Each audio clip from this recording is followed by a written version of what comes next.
Martian. The boy from Yala Nation, King Georgie, mabandi aitoti kungoimba gore 1 zvinhu zvatochinja ndave nelife iri nani. Pandakazoona kuti damba refu kushanda kwega kwega hapana kutora befu, saka ndozorora ndafa ndimire kushanda basa sebasa.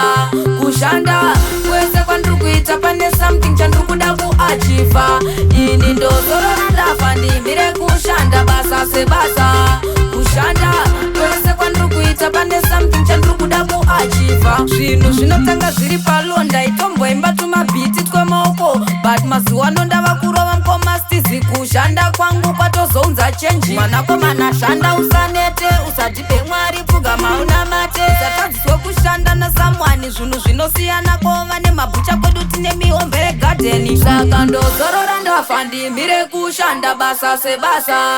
Kushanda kwese kwandiri kuita pane something chandiri kuda kuachiva. Ini ndozorora ndafa ndimire kushanda basa sebasa.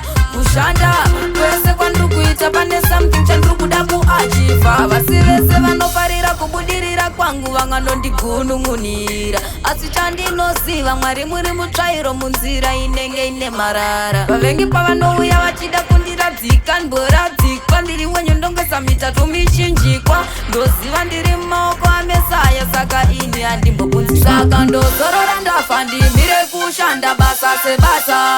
Kushanda kwese kwandiri kuita pane something chandiri kuda kuachiva. Ini ndozorora ndafa ndimire kushanda basa sebasa.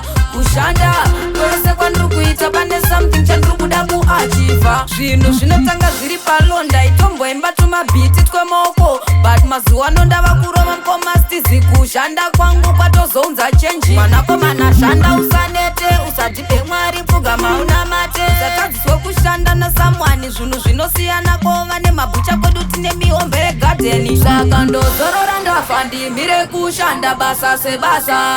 Kushanda kwese kwandiri kuita pane something chandiri kuda kuachiva. Ini ndozorora ndafa ndimire kushanda basa sebasa.